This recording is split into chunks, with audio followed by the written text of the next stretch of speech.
Ihahalal sa kanya ng mga kapitan ng lilibuhin at mga kapitan ng lilimampuin. At ang iba ay upang umararo ng kanyang lupa at umani ng kanyang aanihin at upang gumawa ng kanyang mga sangkap na pangdigma at sangkap sa kanyang mga karo.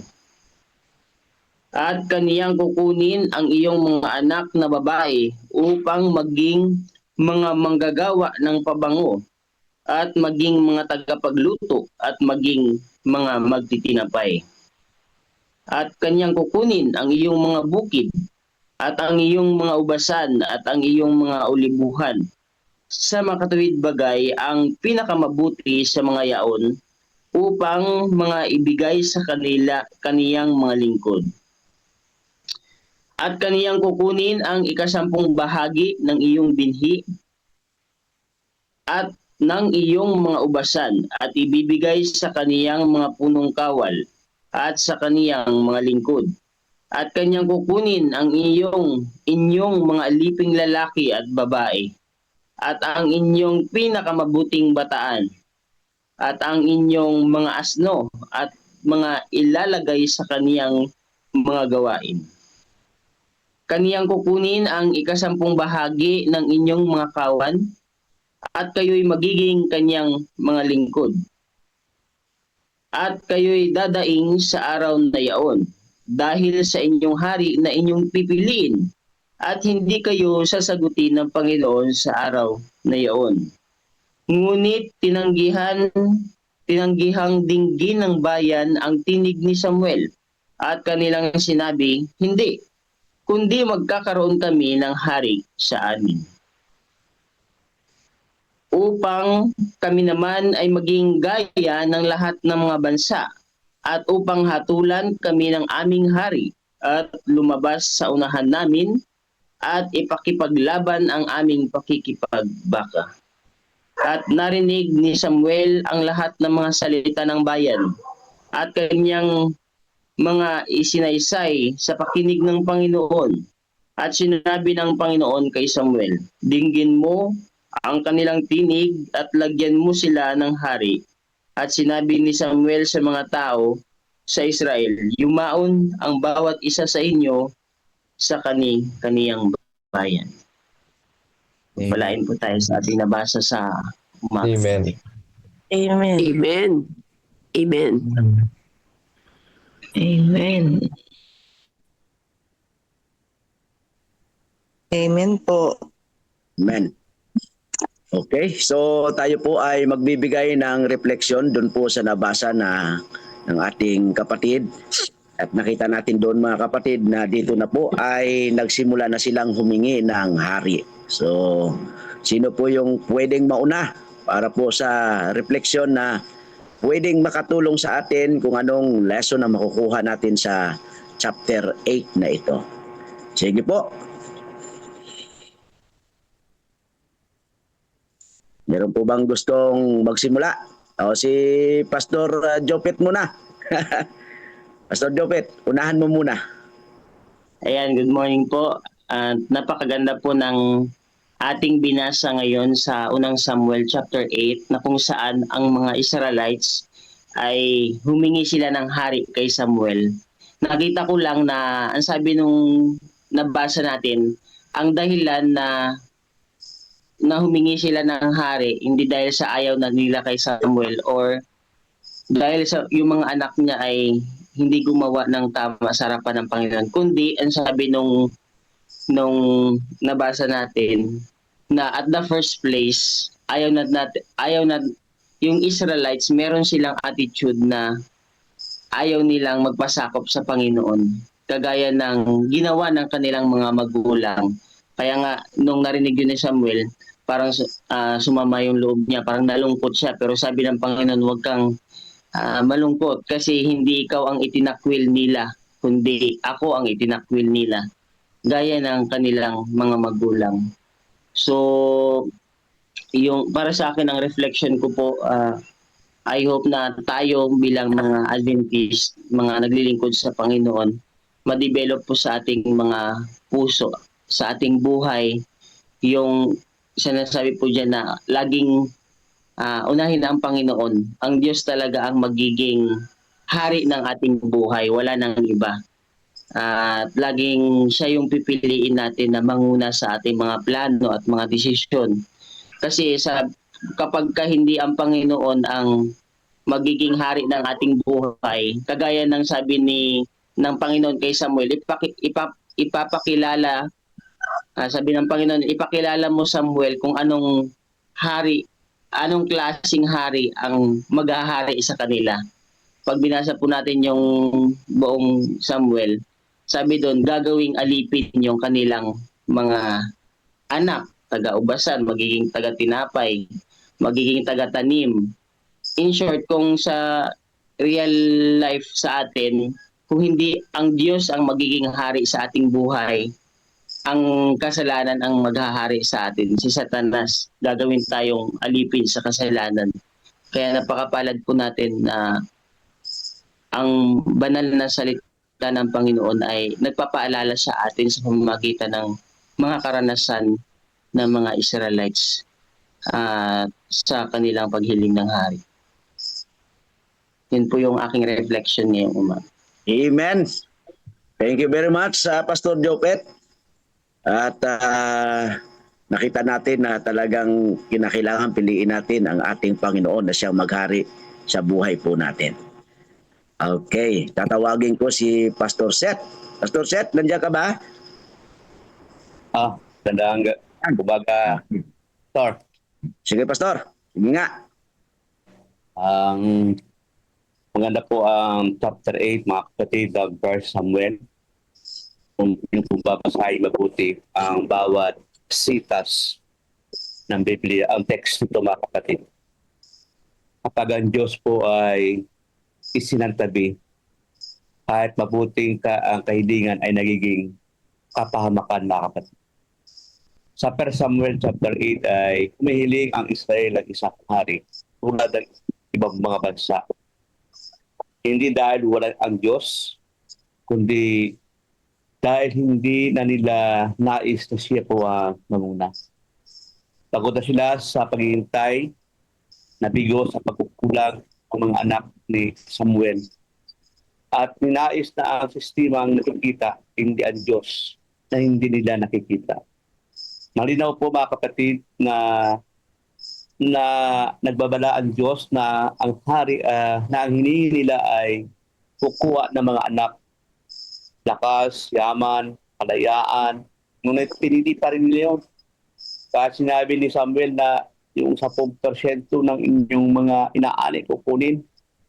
Pero hindi pa rin sila, sabi nila, bigyan mo ako ng hari. Yung kami ng hari.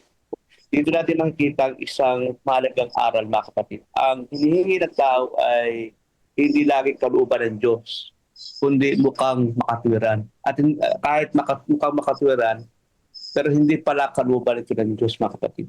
So ano ba yung aral na makikita natin ngayon para dun sa chapter 8? Una, nais kong ito yung para sa ating pamilya. Kapag mas pinili ng pamilya ang impluwensya ng mundo kaysa sa mga pamumuno ng Diyos, unti-unti pong nawawala ang kapayapaan, hindi sapat ang gaya ng iba, ang mahalaga ay ayon sa Diyos, mga kapatid. Sa atin naman pong iglesia, sa mga leader po ng iglesia, mga kapatid, tandaan natin, ang simbahan ay hindi tinawag para magmukhang organisasyon ng mundo, mga kapatid, kundi panatiling kaharian ng Diyos. Kapag ang pamumuno ay naging control, imbis na sa paglilingkod, nagsisimula ang pag-aabuso at paglayo sa layunin ng ating Panginoon Diyos. Sa atin naman po sa mga kapwa, mga dawa, mga kapatid, tandaan natin, hindi lahat ng presyo ng tao ay dapat sundin. Mas mahalaga ang pagsunod sa Diyos kaysa sa mga pag-aproba ng kaharian ng karamihan na kung saan ay mas pinipili ng iba natin, mga kapatid dawa. Ang tunay na leader ay hindi nagpapadala sa uso, mga kapatid, kundi naninindigan kung ano ba talaga yung kalooban ng Diyos na dapat nating sundin. Kaya nga mission sa ating mga kapatid, sa ating lahat, at paanyaya ng ating Panginoon sa 1 Samuel chapter 8, malinaw na ibalik ang Diyos sa trono ng ating buhay. Hindi bilang opsyon, kundi bilang hari. Kapag ang Diyos ang namuno, kahit may pagsubok, may katiyakan, kahit may kahinaan, mga kapatid, may direksyon. Kaya nga sa umagang ito, mga kapatid, habang ating pinapasa ang chapter 8, ang kabanatang ito po ay palaala na mas ligtas ang pamumuhay na pinamumunuan tayo ng ating Panginoon Diyos kaysa pamumuhay na tayo po ay kontrolado ng tao. Ang tunay na lakas ng bayan, ng pamilya at ng iglesia, mga kapatid, ay hindi nasa sistema, kundi nasa Diyos na kanilang pinaglilingkuran. Kaya nga, mga kapatid, mas mabuti ang Diyos kaysa bilang ng hari, kaysa sa tao bilang sagot ng kahilingan nila, mga kapatid ko. Kaya nga, ano po ang nagresulta? Noong sila po ay kumuha ng hari, naranasan nila yung hirap at higpit sapagkat yun ang kagustuhan nila. Kaya nga paminsan, mga kapatid, sa ating pagpili, lagi natin isipin, sa Diyos ba ito o sa tao? Kaya ang pinakamahalaga, mga kapatid, yung patuloy na pagsunod sa ating Panginoon, hindi sa kagustuhan ng tao o nakikita natin sa paligid. Yun ang po, mga kapatid. Maraming salamat, Pastor Seth, sa napagandang refleksyon. Ayan, nais ko pong basahin ang sa chat box natin. Mayroon pong nag-text dito. Sabi po rito si kapatid na Regina Cruz.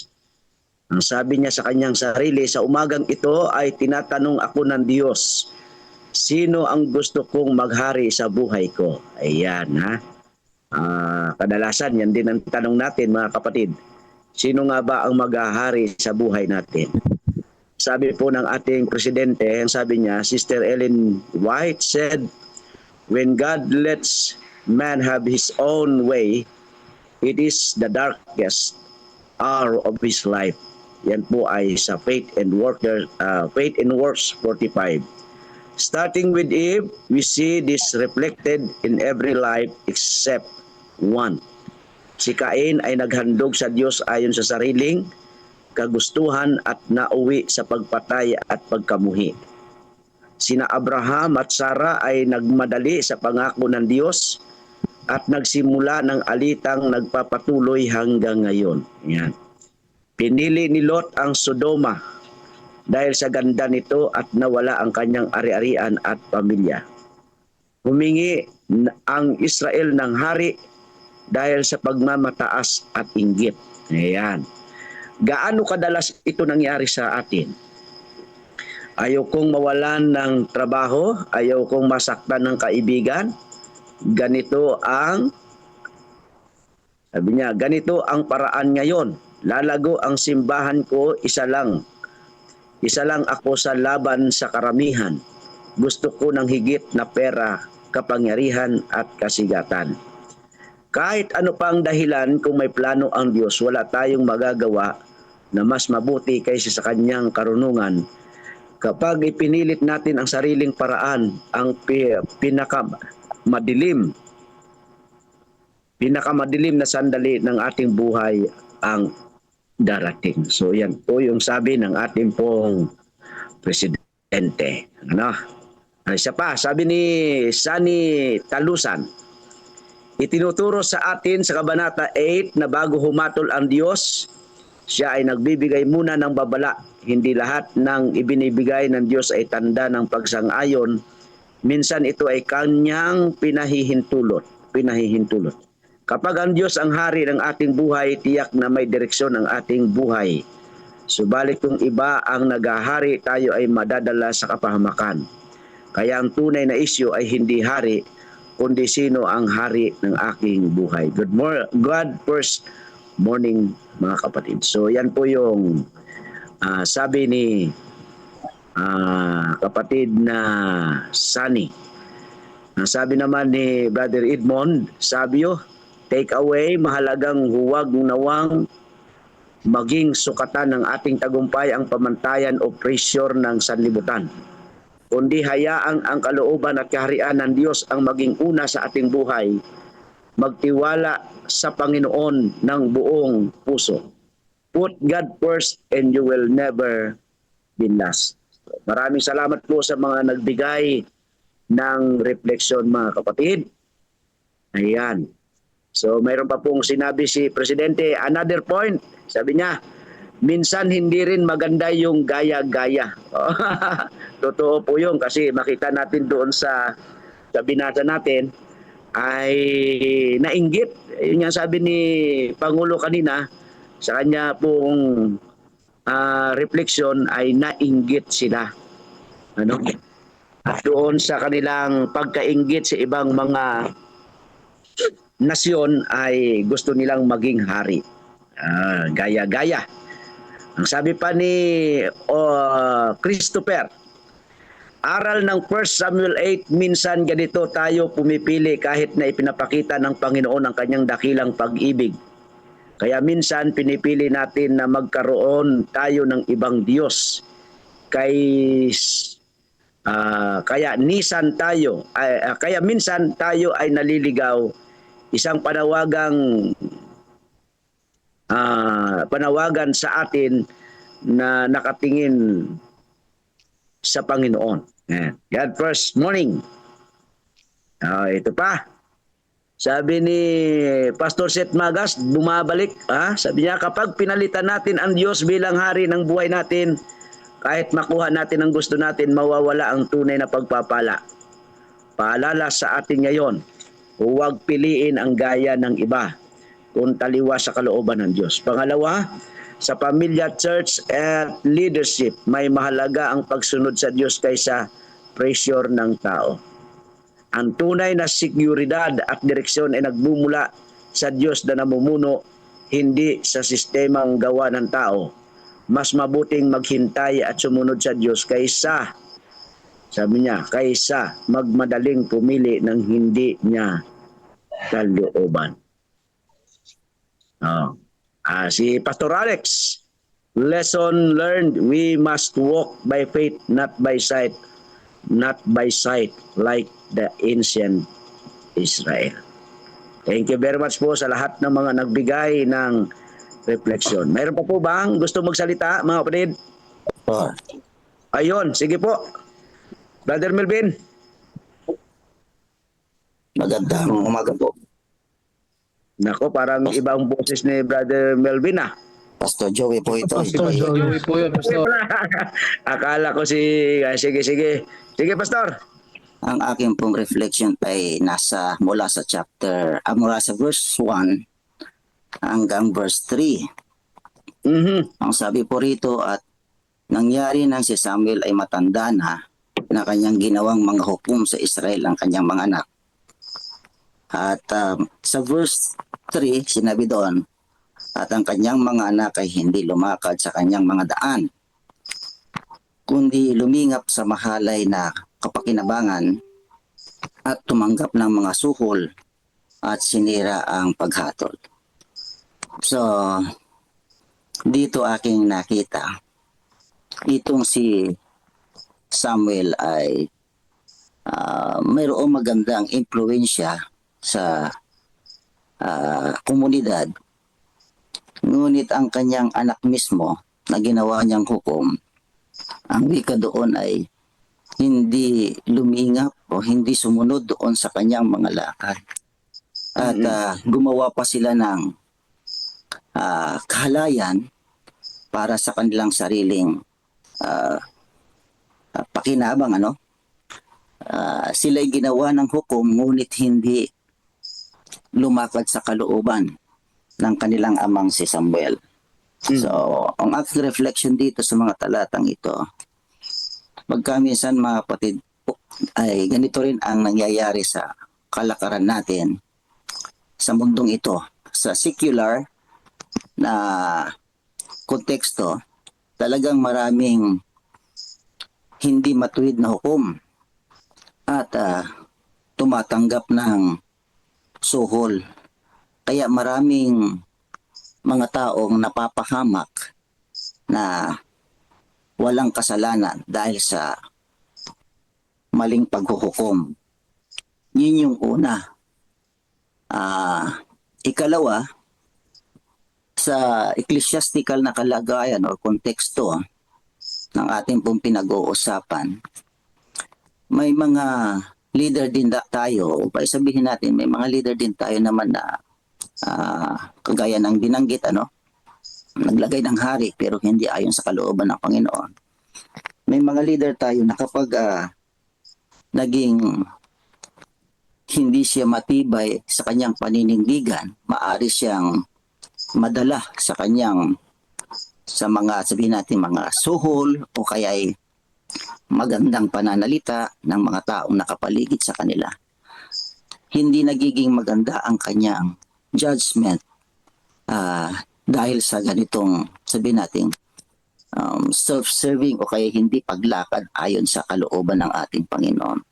Kaya nga anuman ang sitwasyon ng ating buhay, hindi man tayo leader, o kaya hindi man tayo hukom, hindi man tayo hari sa buhay natin bilang mga mananampalataya, lagi nating kilalanin yung kung paano tayo lumakad sa kalooban ng ating pong Panginoon. Yun namang pinakamaganda sa buhay po natin, mga kapatid. Yung matutunang lumakad doon ayon sa direksyon ng ating Panginoon. Kasi at the end, kapag hindi tayo lumakad, tayo man po ay leader ng iglesia, kapag tayo hindi lumakad, maaring personally mayroong kapahamakan na darating sa atin, mayroong panganib na darating sa atin. Hindi lamang yun, maski ang buong nasasakupan natin, ang iglesia ng ating napapangasiwaan, ay maapektuhan doon sa hindi mabuting pagpapasya na mayroon tayo na hiwalay doon sa kalooban ng Panginoon. Kaya ang tanging tagumpay lamang, mga kapatid, sa loob ng sambahayan, paglilingkod sa komunidad, sa iglesia, ay yung talagang hanapin lagi kung ano yung direksyon ng Panginoon sa buhay po natin. Yun po yung pinakamaganda. Sa akin pong personal na pangangasiwa, lagi kong idinadalangin sa Panginoon. Sabi ko, Lord, kung kayo po ay nagkaloob ng karunungan kay Solomon noong unang panahon upang mapangasiwaan niya ang bansang Israel, sabi ko, Lord, kailangan ko po yung karunungang inyong ipagkaloob sa akin upang sa aking pagbibigay ng pagpapasya sa iglesia, yung judgment ay magkaroon ng mabuting judgment na magiging pakinabang ng inyong iglesia, at higit sa lahat, mabuting judgment na maging kaluguran sa iyong banal na pangalan. Yan lagi ang panalangin ko kasi alam kong ako ay limitado, alam kong ako ay talagang kulang sa karunungan, pero umaasa ako doon sa mabuting judgment na maaring ipagkaloob sa akin ng Panginoon. Lagi kong hinihingi yung mabubuting disposisyon na ipagkakaloob sa akin ng Panginoon sa aking pangangasiwa, sa aking tahanan at higit sa lahat pangangasiwa sa iglesyang ipinagkatiwala sa akin ng Panginoon. So, yun lang po ang aking personal na reflection, mga kapatid. Maraming salamat, Pastor Joey, Amen. sa iyo pong refleksyon. Mayroon pa po bang gusto magsalita, mga kapatid? Brother Romel po, anong taas ng kamay, Pastor? Si Brother Romel. Sige, Brother Romel. Good morning po, Pastor.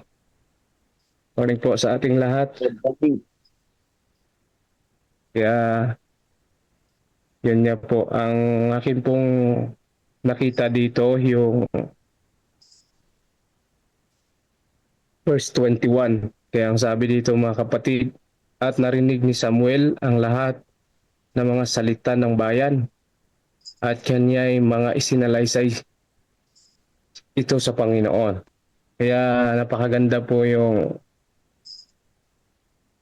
naging part ni Samuel po sa kanya pong nasasakupan, lalo tigit sa kanyang pamilya, na nakita natin kung paano si Samuel tinawag ng Panginoon.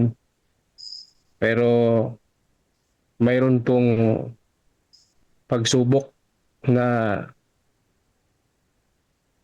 naranasan si Samuel. Yun yung nakita ko, mga kapatid, yung kanyang mga anak, ay sabi nga ni Pastor Joey, actually yun din ang gusto ko sanang i-reflect. Yung verse 3, nakita natin na hindi po sumunod sa lakad ang kanyang mga anak. Kaya, mga kapatid, ito po ay actually hindi po ito tungkol kay Samuel, kundi tungkol sa atin ngayon. Yun yung gusto ko pong idiin dito kasi po tayo nga po ay example, naglilingkod sa Panginoon, tayo po ay mga leader, tayo po ay ginagamit ng Panginoon, pero malaking challenge po sa ating pamilya na yung ating mga anak, ating mga kapamilya ay hindi pa po na kaalam ng katotohanan, hindi pa na ilapit sa Panginoon. Pag sila man po ay nailapit sa Panginoon, talagang hindi talaga perfect ang kanilang pagsunod sa Panginoon. Kaya siguro, mga kapatid, or nawa, kailangan natin ng mas lalo pang kapangyarihan ng ating Panginoon. Kasi po, hindi naman po masaya na tayo lang ang maliligtas sa pagdating ng Panginoon. Yun yung nakakalungkot na haharap po tayo, nabanggit ni Pastor Joey kanina, yung paghuhukom. Kaya ang paghatol, mga kapatid, ay isa-isa po tayong haharap doon sa hukuman ng ating Panginoon. Yun yung doon yung pinaka-challenge na pag dumating ito sa atin, na yung huling mga araw na yun na tayo po ay haharap na mismo sa ating hari. Ang tanong, mga kapatid, tayo po ba ay naipanalo ng ating hari? Or tayo po ay nakikipaglaban sa mundong ito pero tayo ay matatalo? Kaya yun yung pinaka naramdaman ko doon, mga kapatid. Kaya ako, ang aking panalangin sa aking sarili, nawa sa pagdating ng Panginoon ay ligtas ako at kasama ko yung aking pamilya at lahat ng mga tao na na-meet ko ay ligtas din para po magkita kami doon sa langit na bayan. Kasi yun yung gusto nating marating . Kaya yung ating pong gagawin sa mundong ito, lumakad sa ngayon sa kalooban ng ating Panginoon. Kaya naisip ko, mga kapatid, habang nagre-reflect yung iba, kaya ang sabi po, nakalimutan ko yung verse na kanina, naalala ko, sabi dito, makamtan man natin ang buong mundo, pero hindi naman natin makamit ang kaligtasan na inaalok ng Panginoon. useless po ang lahat ng bagay na mayroon tayo ngayon. Kaya nawa sa atin pong araw-araw na buhay, lagi natin pong itong alalahanin yung mga pangako ng Panginoon at lagi natin pong i-build ang ating pamilya ng maayos. Kasi po ito yung pinaka natin actually pinaka ating misyon yung ating pamilya. Pag yan po ay naging handa na yung ating pamilya, ganun din po ang ating nasasakupan, maging handa din po sila. Kaya ako nagpapasalamat sa mga leader na ginamit ng Panginoon na sila po ay binasbasan ng banal na Espiritu para tayo ay i-lead ng maayos. Kaya nakikita ko mga kapatid sa ating pong misyon na itong kinakaaniban o sa ating pong bilang isang bagong misyon na ito, nakita ko yung pundasyon ng Panginoon na maganda yung kanilang leadership. Kaya itong leadership na ito mga kapatid ay suportahan natin.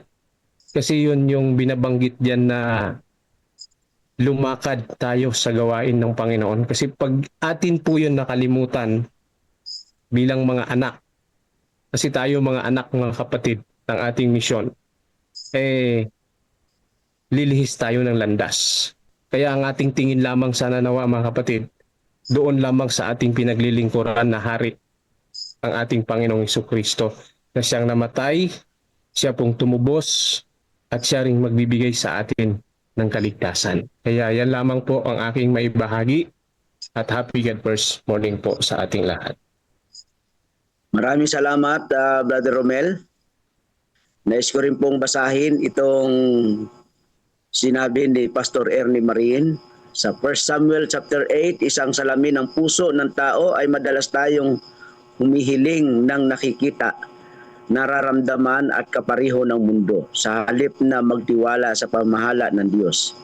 Hindi humihingi ng hari ang Israel dahil kulang ang patnubay ng Diyos, kundi dahil natatakot sila sa kinabukasan at nainip sa proseso ng Diyos. Sa halip na magpakumbaba at magsisi sa sarili nilang pagkukulang, pinili nilang sisihin ang sistema at humanap ng solusyong makatao. Yan ang sabi ni Pastor Ernie Marin. So nais ko pong basahin uli itong sinabi ng ating pong presidente. Halos parehas po ang aming iniisip. Sabi rito, nakikita ko rin dito ang isang punto na maaring maging babala at paalala. Si Eli ang mentor ni Samuel sa sanctuary ministry.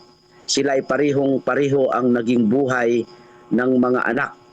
Maaring ganito rin ang nakikita nating madalas sa ating panahon ngayon.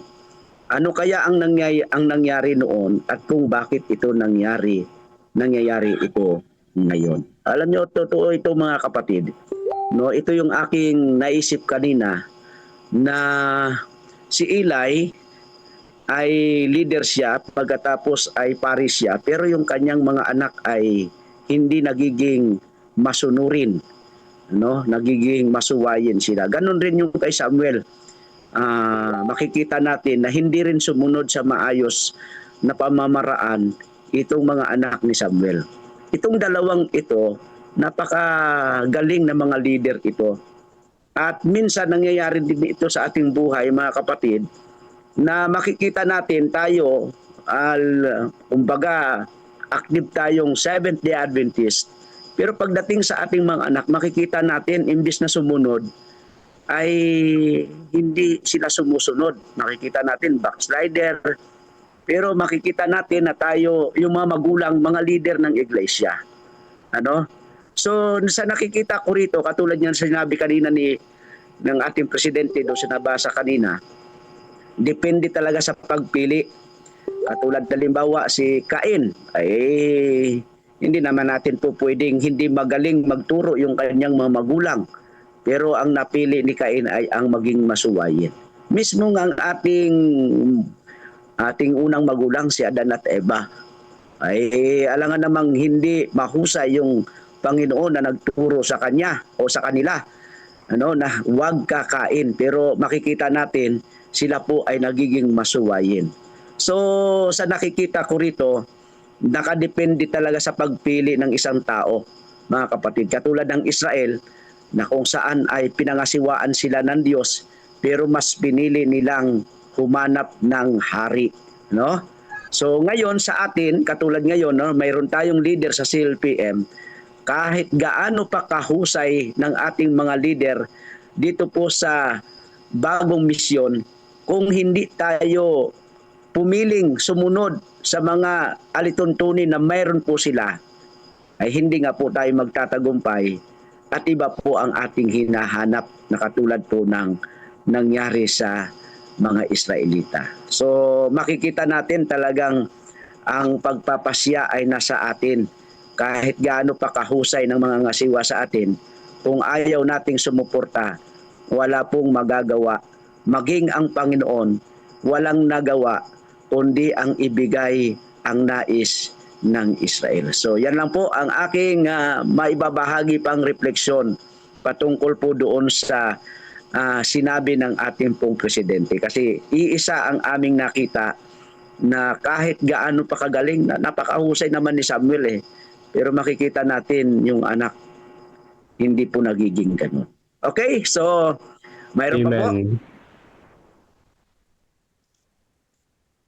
Okay, kung wala na yata, okay. Tayo. Okay, sige. Pastor Next Nelson, pastor. sige po. Next Opo. pastor. Ha? Sige, time check. Time check tayo, 4:42. So pwede na tayong manalangin, ano? Pastor Jopet, manalangin po kayo. Tayo po ay manalangin, tayo po ay lahat pumikit. Muli o Diyos, sa umagang ito, nagpapasalamat po kami sa napakagandang mga paalala at mensahe na ibinigay po sa amin sa pamamagitan po ng aklat ng unang Samuel chapter 8. Ang mga karanasan ng mga Israelites, Panginoon, ay nagbigay po ng paalala sa amin na lagi kayong unahin sa lahat ng bagay. Piliin na maghari sa aming buhay at sundin ang inyong mga panukala, Panginoon, sapagkat kayo ang nakakaalam ng mas pinakamabuti para sa bawat isa sa amin. Minsan may mga desisyon kami, Panginoon, sa aming buhay na pinipili namin ang sarili naming kagustuhan. Subalit nagdudulot ito ng problema at mga kalungkutan sa aming paglilingkod. Gabayan niyo po ang bawat isa sa amin. At dinadalangin ko po ang aming mga leaders, ang aming mga pastors, ang mga kapatiran namin, Panginoon, ang bawat pamilya na naglilingkod sa inyo, na sa bawat araw, tulungan kami na lumakad ng naayon sa inyong kalooban. Patuloy na magpasakop ng aming buhay sa inyo at patuloy, Panginoon, na maging daluyan ng pagpapala sa pamamagitan po ng inyong paggagabay. I-bless you po ang bawat pamilya at ang mga aral po, ang mga reflection na aming narinig ngayong umaga, ito po ay mga prinsipyo na magiging gabay upang kami, Panginoon, ay maging matalino sa pagpili at patuloy na maging tapat at maglilingkod sa inyo hanggang sa inyong ikalawang pagbalik. Maraming salamat, Panginoon, sa pagdinig po sa aming mga dalangin, kasama po ng pagpapatawad sa aming mga pagkakasala sa pangalan ni Jesus. Amen. Maraming salamat. Amen. Amen. Amen po. Pagkatapos bumalik ni Jesus sa langit, naiwan sa kanyang mga alagad ang dakilang tungkulin na dalhin ang ebanghelyo sa buong mundo. Puspos ng banal na espiritu, ang mga lalaki at babaeng ito ay buong tapang at kapangyarihan na ipinangaral ang mensaheng kanilang natanggap at abutin ang lahat ng sulok ng mundo. Ngunit hindi ito nangyari nang walang matinding pagtutol. Una mula sa mga Hudyo at pagkatapos mula sa pamahalaang Romano. Maraming Kristiyano ang nanatiling tapat hanggang kamatayan. Tiniis ang pagpapahirap at kahihiyan sa harap ng mga masayang manood sa Circus Maximus at Colosseum sa Roma at sa buong imperyo.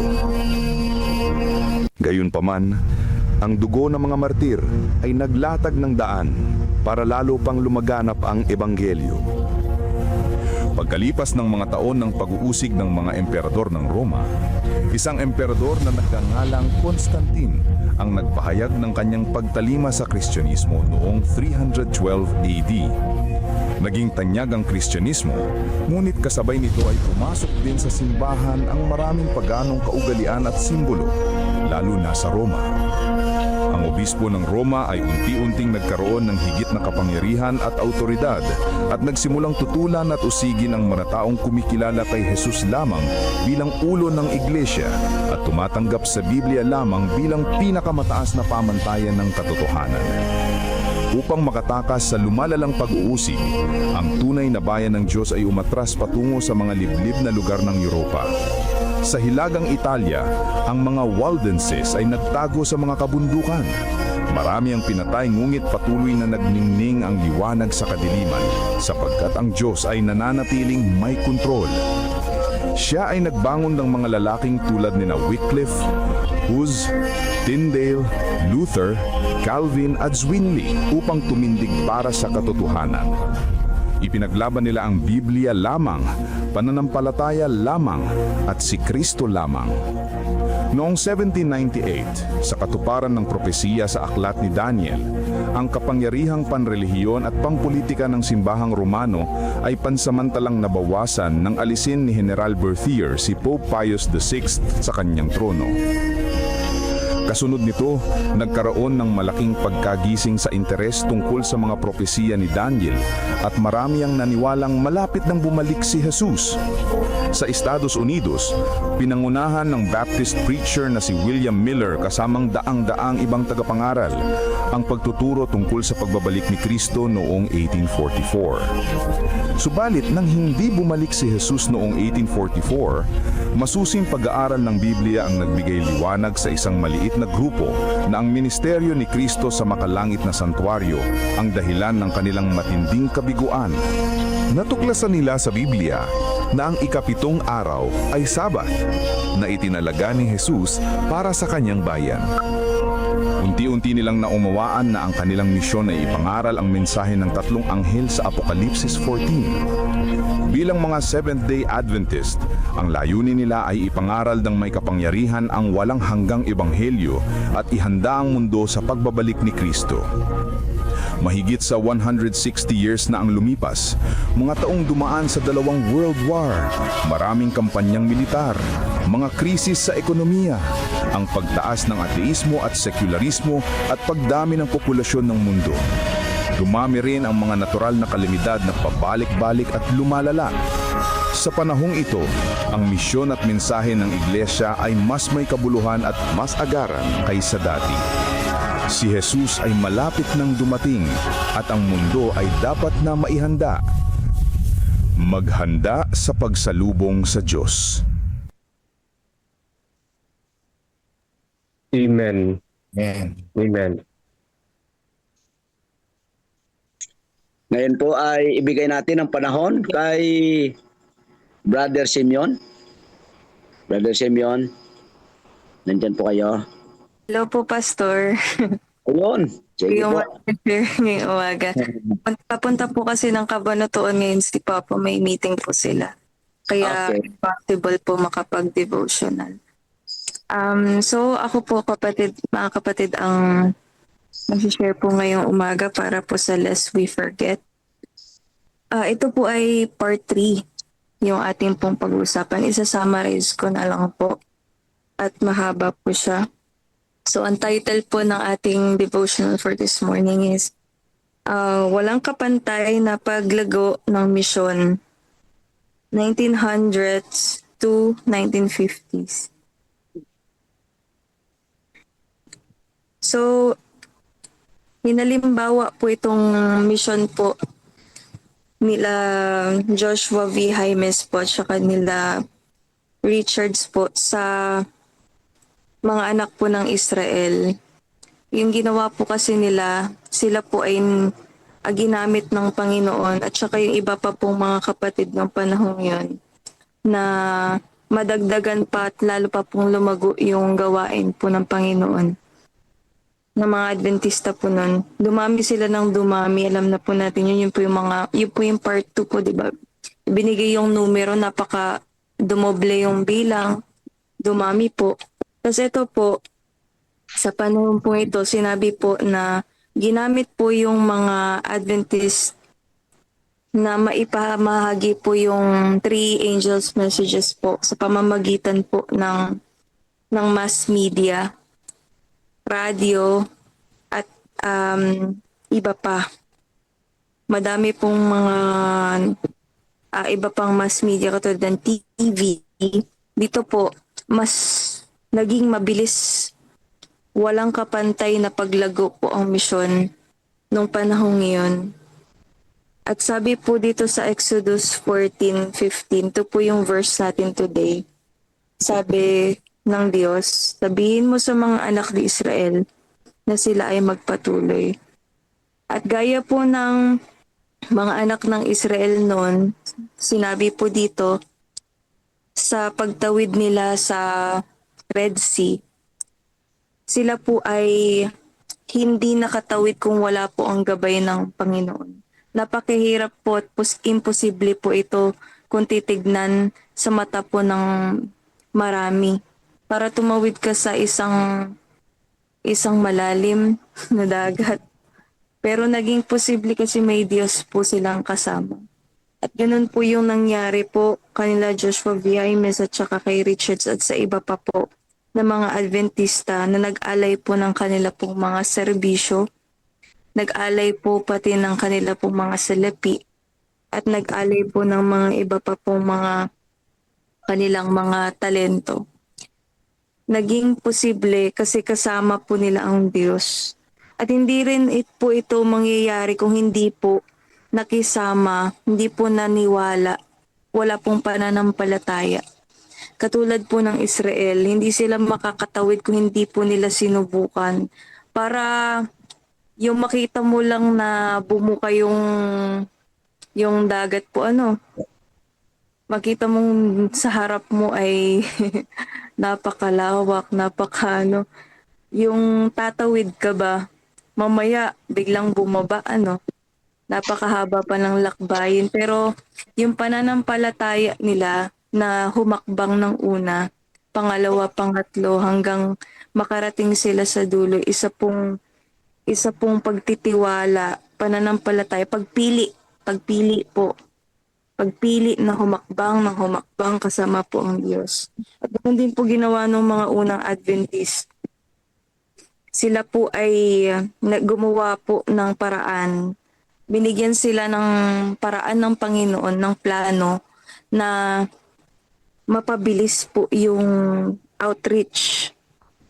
Naging agresibo po, sabi po dito, talagang agresibo.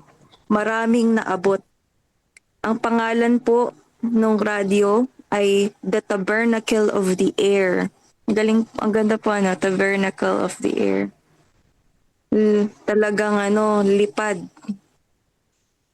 Tapos napalitan po ito ng sa pangalawang pangalan, The Voice of Prophecy. Yun po yung naging pangalan. Tapos po, naging malaking bahagi naman po yung TV. Sa pangunguna po ng programa ni William Fago na ang pangalan naman po ay Faith for Today.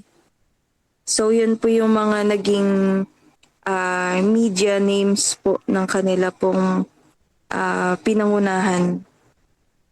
At sabi po dito, ito po ay nag-start yung nag-on-air daw po sila noong 1950. Yan. Tapos yung nagulat nga po ako, nabasa ko dito yung pinapanood ko, yung It Is Written ni George Vandeman. So since noon hanggang ngayon, it's still airing. Yung pinapanood ko naman po yung It Is Written Canada. Yan. So doon po pala nagsimula yun. Nakakatuwa kasi na hinagpatuloy po hanggang ngayon, nagpapatuloy. Ngayon, kung titignan po natin hindi lang po natigil sa TV actually yung It Is Written. Napunta pa po siya sa social media na ginagamit natin, Facebook, TikTok, YouTube, at iba pa. Nagpapatuloy po hanggang ngayon. Actually, dun ko po na-discover yung mga deep truths about emotions na ang Panginoon pala ay yung emotion po natin na anger, it's not really a bad thing. Kasi 'di ba po yun yung parang naituturo sa mga bata, masamang magalit. Pero dun po sabi po meron daw pong kinds of anger. Tapos yung anger is just a signal na merong unfairness. So hindi siya sign na masama talaga.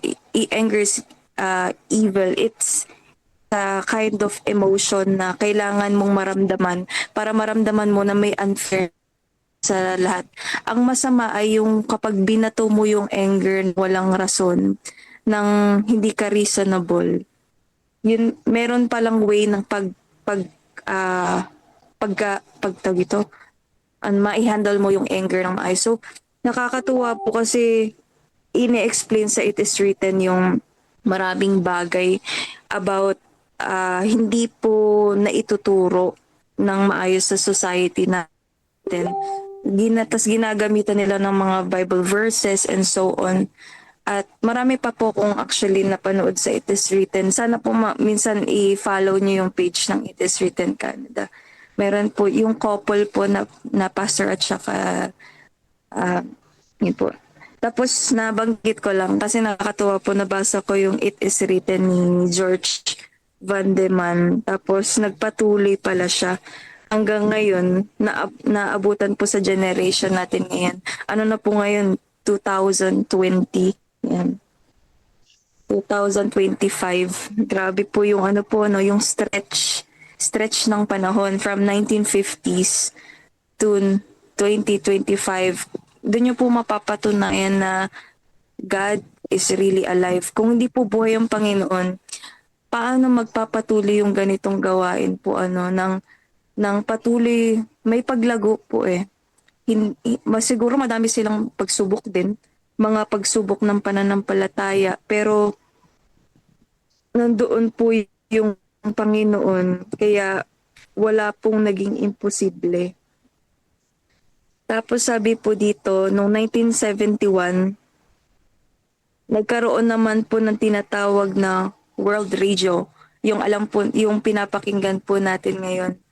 Nakakatuwa po yun pala yung simula ng lahat. Nandito po nakasulat po sa history ng Adventist dito sa Lest We Forget. Yan. And pagpatuloy po natin. Tapos po, nagkaroon din po, hindi lang po yun, pati po sa internet.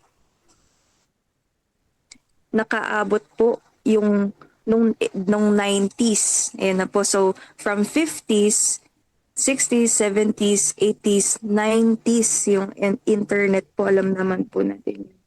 And marami po ang nadaabot po through network.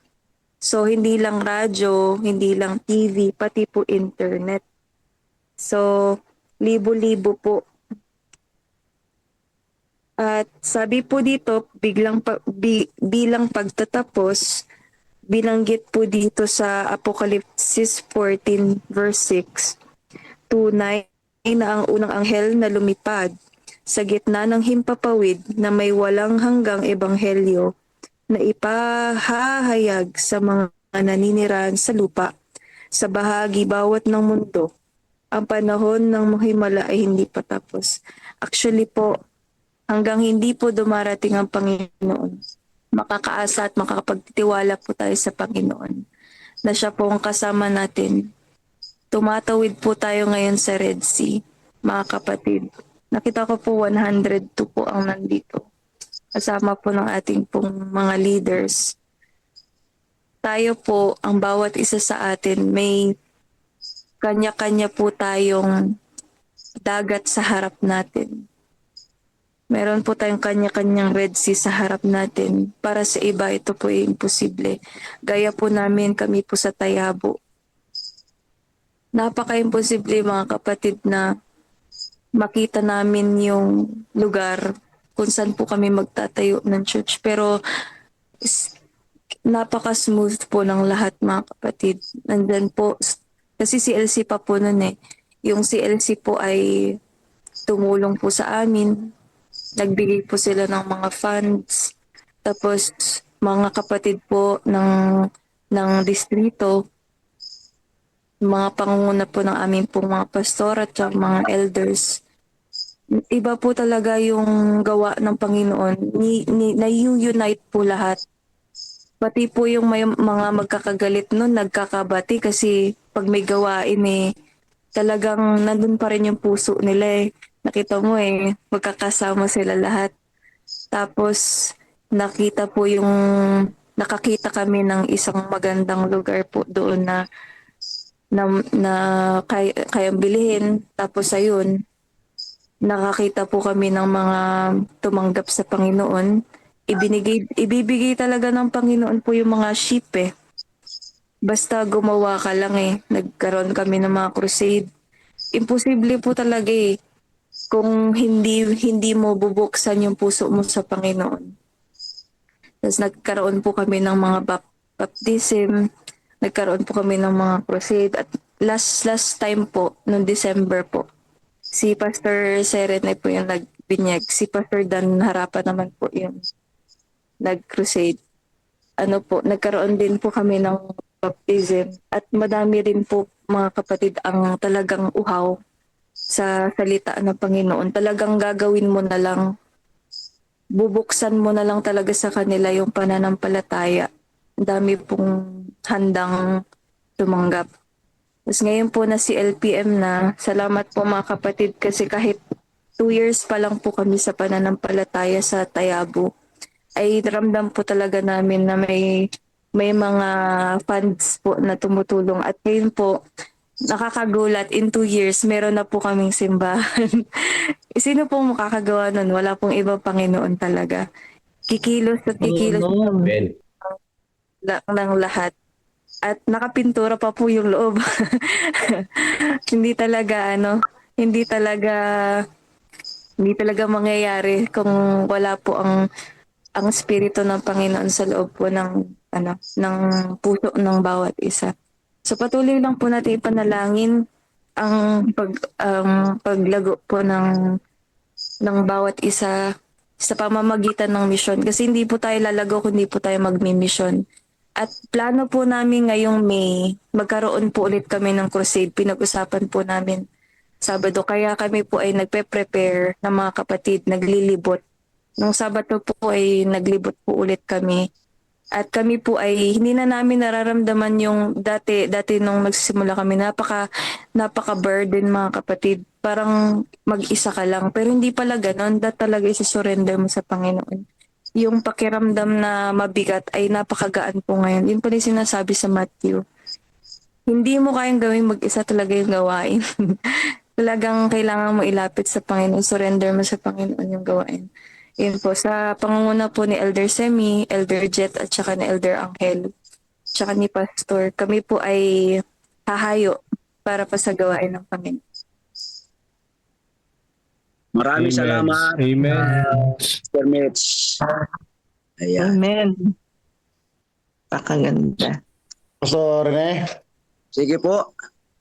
salamat Mitch sa devotional Pero bilang stewardship, director mga kapatid ngayon ay meron akong nakitang napakahalaga dito sa atin pong devotional po. Itong walang kapantay na paglago ng misyon. So lahat na paliwanag naman na ni Mitch mga kapatid yung yung kanilang ginagawa, kung ano na itulong, kung paano lumago. Mga kapatid, itong Three Angels Message sa pamamagitan ng mga on-air TV, programa ng Tabernacle of Air, programa ng It Is Written, programa ng AWR, at kung ano-ano pang mga internet programs na ginagawa. Kaya lang mga kapatid, sinabi ni Justo Gonzales, sabi na, without understanding the past, we are unable to understand ourselves. For in a sense, the past still lives in us and influence who we are. So dapat nating maintindihan kung saan tayo nagmula at kung paano tayo nagsimula at kung ano tayo ngayon. So sabi dito sa ating devotional pastor, sabi dito, asan na rito yun? Ito. Ngunit dapat nating tandaan na hindi ito ang ginawa ng Diyos nang wala sila.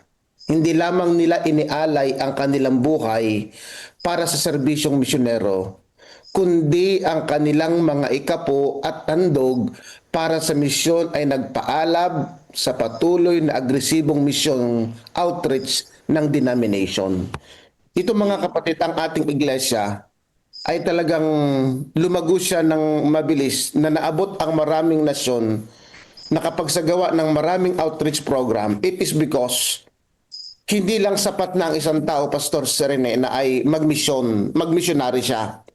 Kung hindi, ibigay din niya, sabi ng ating lesson, kung hindi kaakibat nito ang ating mga ikapo at tandog upang yung ating mga outreach program ay talagang masustentuhan, yung continuity, sustainability, hanggang sa pagdating ng ating Panginoon, mga kapatid, ay talagang masustain. Ito mga kapatid, kaya nagawa nila yung mga bagay na ito, itong Tabernacle of Air, itong mga ministries na ito, na sinimulan noong 1930s, sinimulan noong 1950s, nagpatuloy hanggang 1970s. Ang sabi ng lesson natin, tayo ay nagiging kabahagi sa ganitong programa kapag ang isang member ay talagang naipagkakaloob niya ng tama ang kanyang ikapo at tandog. Ito pastor, yung itinuturo natin na thinking globally, acting locally. Na ikaw ay kaya ito mga kaya sabi ko kanina, we need to understand ourselves in the past so that we can understand our present situation today.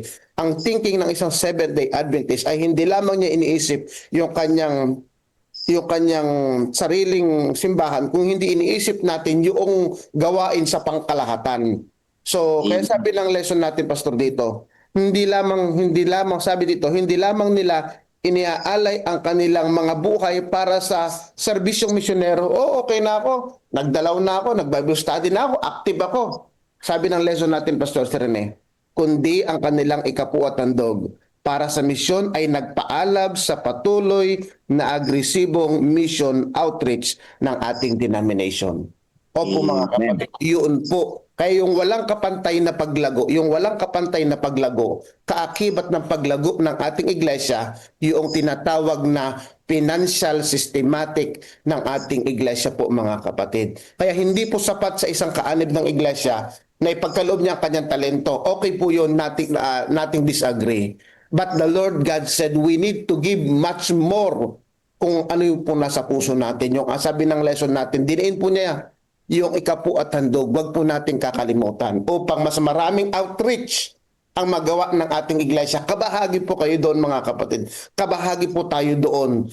Kung merong it is written, kabahagi po tayo doon. Kung naabot natin ang mga mahihirap na mga bansa, kabahagi po tayo doon. Kung it's not about the money, it is all about our commitment and relationship to Jesus, mga kapatid. Kung naabot natin ang mga alam niyo mga kapatid, yung meron tayong mga bansang mahihirap abutin, kung ikaw ay nagtatapat, kabahagi ka doon. Naabot natin sila, it is not because dahil sa merong magaling doon, merong missionary doon, hindi mga kapatid, na merong missionary doon pero merong sumusuporta ang Diyos mga kapatid. Ito ay sa pamagitan ng pagtatapat natin.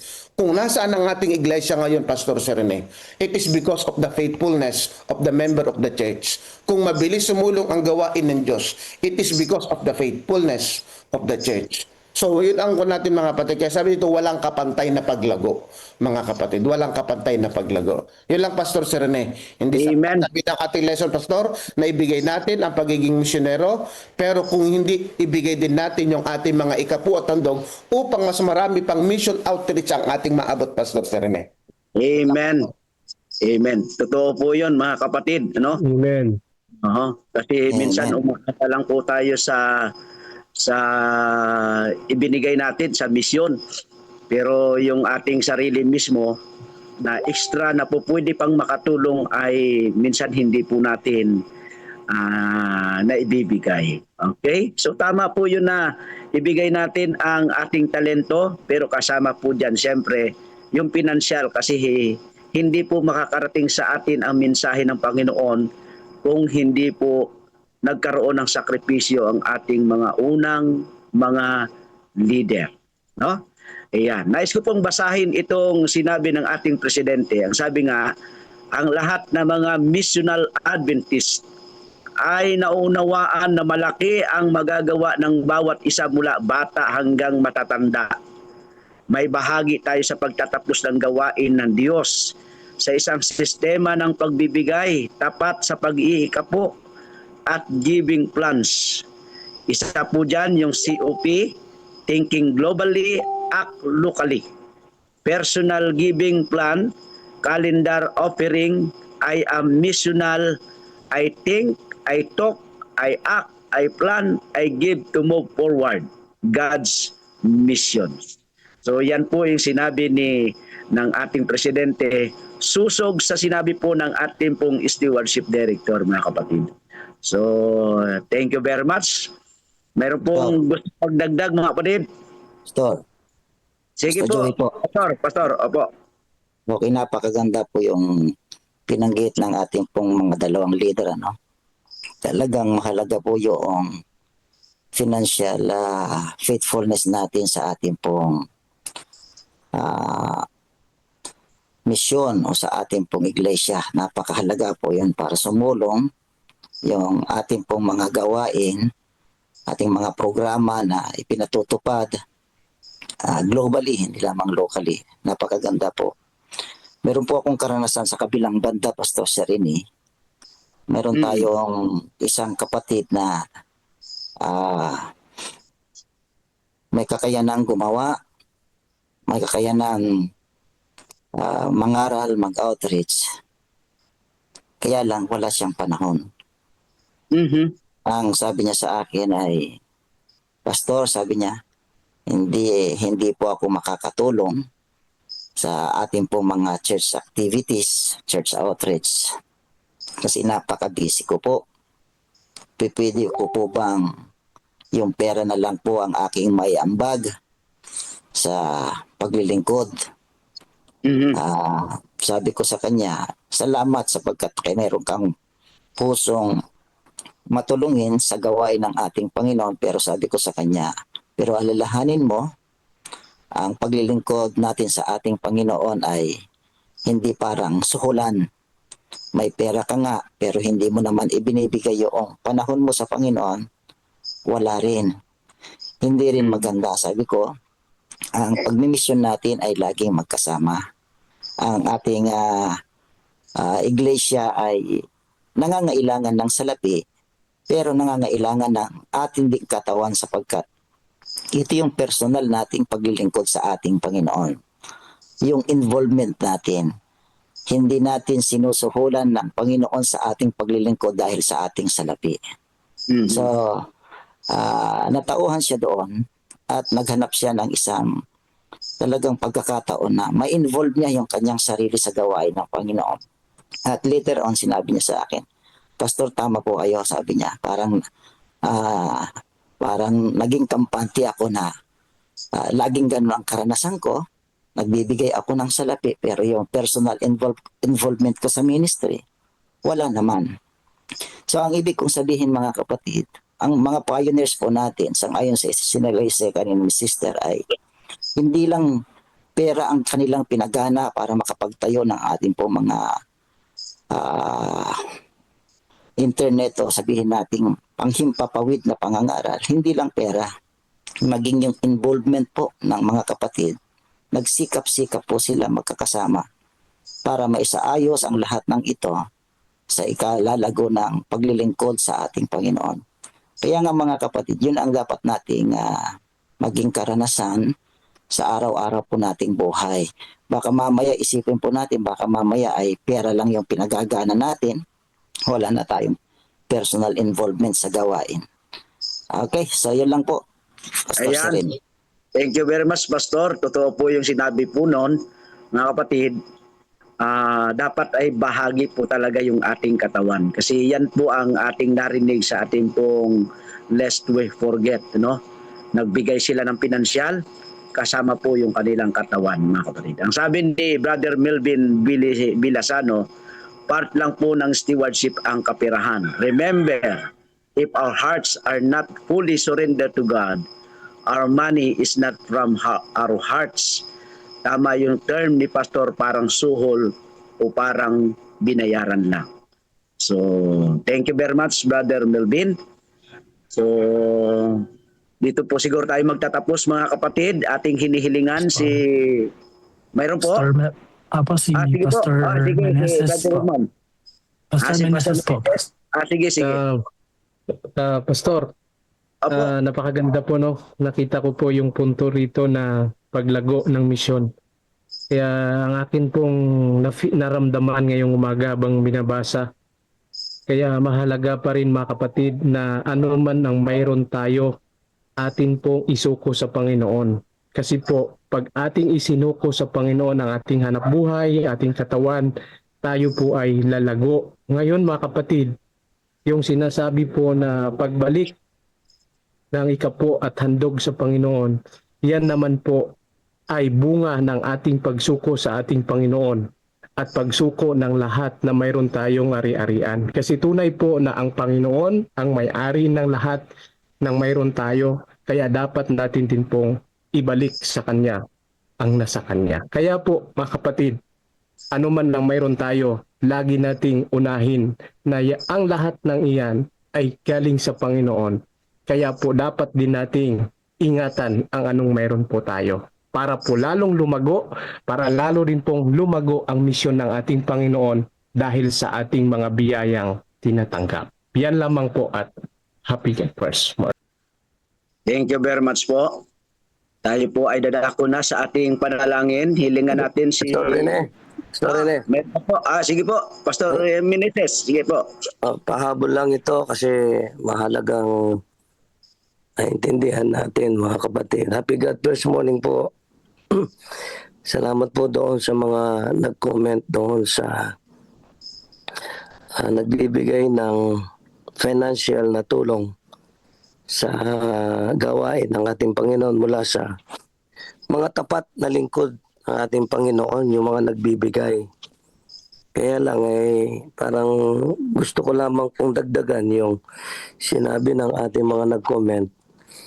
Alam niyo, mga kapatid, yung mga kapatid po nating nagbibigay, either yan ay tithes or offering or donations, yan po ay tapat sa kanila pong puso.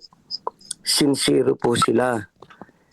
Dangan nga lang, hindi po nila nakikita yung kahalagahan ng kanila pong personal involvement. Hindi po yan suhol, kundi yan po ay tulong. Yun po kasi yung maaaring iniisip nilang bahagi ng kanila pong pagmamahal sa Panginoon at sa gawain. Kasi medyo kwan po yung suhol, hindi natin talaga kayang suhulan ng Panginoon. At hindi naman po nila sinusuhulan ang Panginoon. Ang mahalaga dito, Pastor, yung personal involvement, kasi yung ginagawa natin ito, it will lead us to transformation. Di ba? Yun ang mahalaga, mga kapatid. Kaya tayo po na sabihin natin, busy tayo, kulang tayo sa panahon. Opo, mahalaga po yun kasi sabihin natin talagang gusto natin matulungan, makatulong tayo sa paglago ng gawain, sa paglago ng iglesia, pagpapasulong sa bawat sangay ng gawain ng Panginoon. Pero ang mahalaga, mga kapatid ko, ay yung puso natin ay matransform. At isa yan na itatransform tayo ng Panginoon kapag tayo nakikibahagi. Kasi Iba yung maranasan natin, yung personal na kung paano tayo makitungo sa tao, pastor, di ba? Kung Opo. paano natin i-share, no? Na tayo maramdaman natin yung pagmamahal ng pagliligtas ng kaluluwa. Kasi kapag pera lang ang binibigay natin, hindi ko dinidiscredit yung pagbibigay. Mahalaga po yun. Pero ang mas mahalaga sa Panginoon, yung puso natin. Pero mas mahalaga kung nandyan ang puso natin, nandyan pa yung kinita natin na ibibigay natin sa ating Panginoon. Then, ay palagay ko kapag mayroon na tayong ganiyong klaseng diwa, isipan at puso, mga kapatid, ay napakabilis ng paglago ng gawain dito sa ating teritoryo. Yang project ng ating pong CLPM, napakabilis niyan. Tama, kapag tayo nagkaisa, yung 1 year na yan, hindi po imposible, kundi posible dahil ang bawat isa na constituents ng CLPM ay na-transform ng biyaya ng ating Panginoon. Mayroon tayong iisang layunin, isang misyon at isang motibo upang dalhin ang pabalita ng kaligtasan sa bawat sulok ng teritoryo ng ating misyon. Maraming salamat po. Amen. Thank you very much po, Pastor, sa lalo pang linaw. Okay, so ang ating oras po ay 5:22. So kinakailangan na po nating magpatuloy, mga kapatid. So hinihilingan ko po si Sister Mitch para po sa panghuling panalangin, no? Panghuling panalangin po natin para po sa Lest We Forget. Sister Mitch, nandiyan ka? Yes po, Pastor. Okay, panalangin mo. Manalangin. Aming Diyos na banal, narito po kami, Ama, sa inyo pong harapan. Humihingi na inyong presensya patuloy, Ama. Sa bawat isa po na narito, bigyan niyo kami ng bagong puso, Ama, upang kayo po ay makapasok. Tulungan kami, Ama, na magkaroon po ng patuloy na fire at sigasig sa gawain, hindi lang po sa aming talento, pati po sa pagbibigay at ganoon din po sa patuloy na kaisipan na lumawak upang kami po ay makapagbigay ng aming pong mga sarili at magtiwala, magkaroon ng pananampalataya sa pagsulong po ng gawain sa lokal at ganoon din po sa aming pong conference. Ama, kami po ay walang kapangyarihan kung wala po kayo. Tulungan po kami sa araw na ito, bukas, na piliin kayo araw-araw, mabago araw-araw. Ama, ngayon po ay sinusuko namin lahat ng aming pong mga isipin para sa araw na ito at sa mga gagawin pa po namin at ganoon din po sa gawain namin sa kanya-kanya po naming mga lugar. At ang aming mga pinuno ay patuloy din po, Panginoon, na bigyan ng kalakasan, ng talino, na hindi po galing sa lupa kundi galing sa inyo sa langit upang mapabilis gaya ng aming nabasa ang gawain. Bigyan din po ng transformation ng mga puso, Ama. So the pockets will be converted as well, Lord. Lord, we give it all to you this morning. Prepare us all for your coming kingdom. In Jesus' name we pray. Amen. Amen. Thank you very much, Sister Mitch, sa iyong paglilingkod.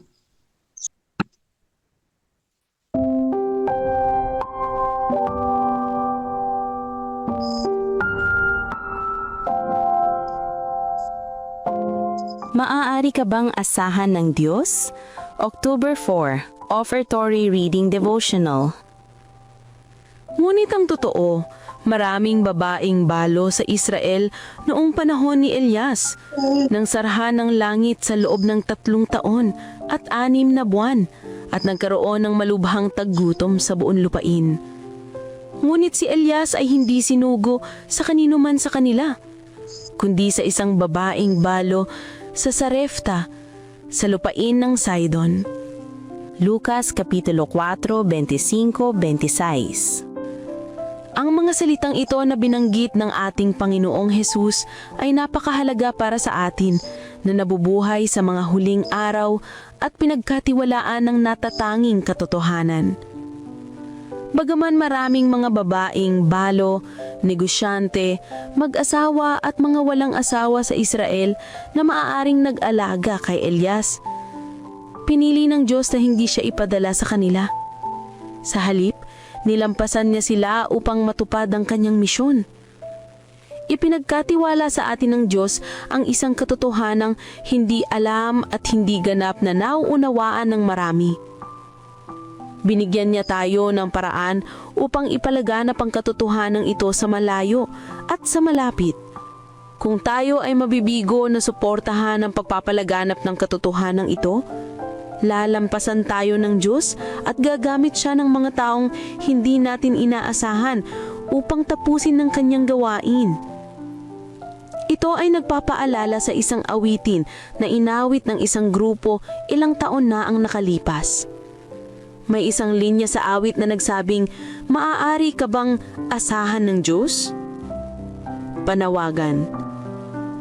Kapag ang iba ay nagpapakita ng kawalan ng katapatan, maaari ka bang asahan ng Diyos? Kapag ang iba ay bigo na suportahan ang gawain ng Diyos sa pamamagitan ng ikapo at promise offerings, pag-aalay na batay sa porsyento, maaari ka bang asahan ng Diyos? Sa ating pagbibigay ng ating ikapo at handog, ipinapahayag nating, "Panginoon, maaari mo akong asahan." Sa pagbabalik natin ng ating mga ikapo at pangakong handog, ilagay natin sa huli ang ating mga hangarin at unahin ang Diyos.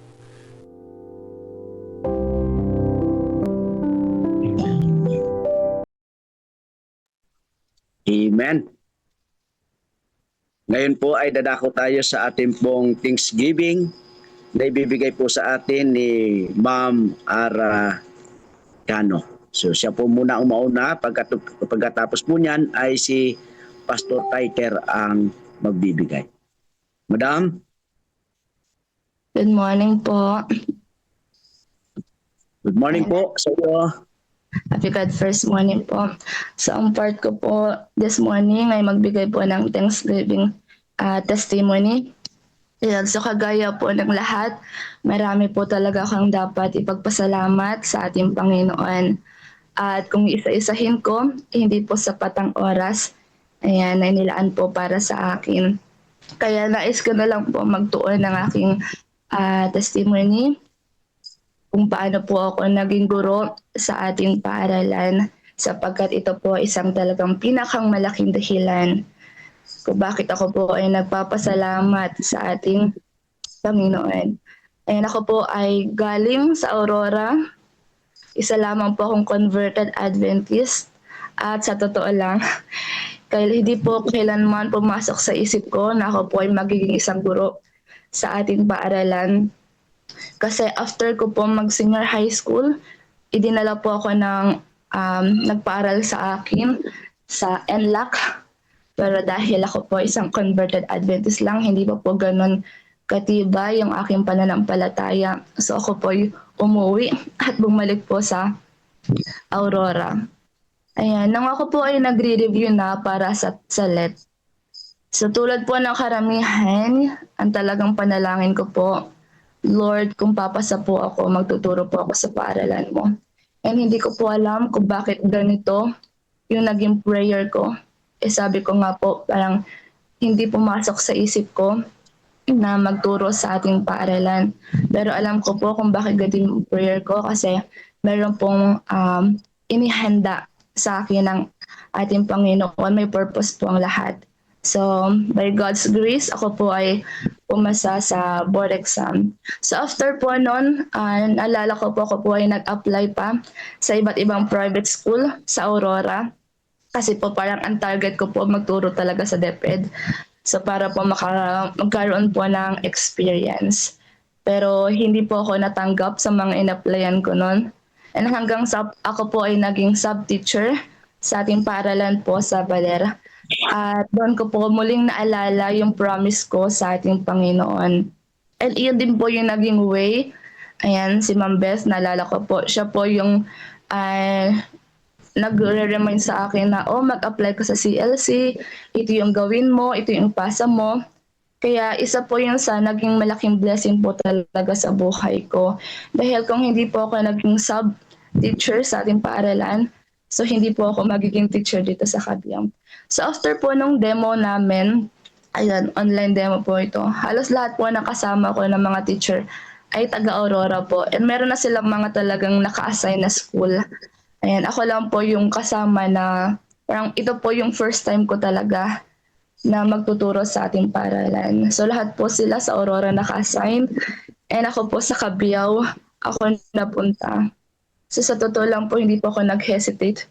Pero natakot po talaga ako. Kinabahan ako kasi mula sa Aurora, ako po idadalagat sa Kabiyaw. Pero nilapit ko po ito sa Panginoon. Sabi ko, Lord, kung ito po talaga yung magiging way para po mag-grow ako sa faith ko po sa inyo, kung ito po yung magiging way para mas lalo po kitang makilala at magamit po sa inyong gawain. So mag-go po ako.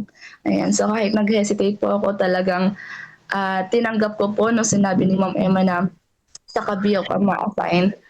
Ayan. Nung ako po ay papunta na dito sa Kabiyaw, ayan, ang talaga pong as in prayer ko po talaga habang nasa bus ako, Lord, sana po yung mga magiging co-teachers ko, yung mga kapatiran po sa Kabiyaw, sana po mababait sila.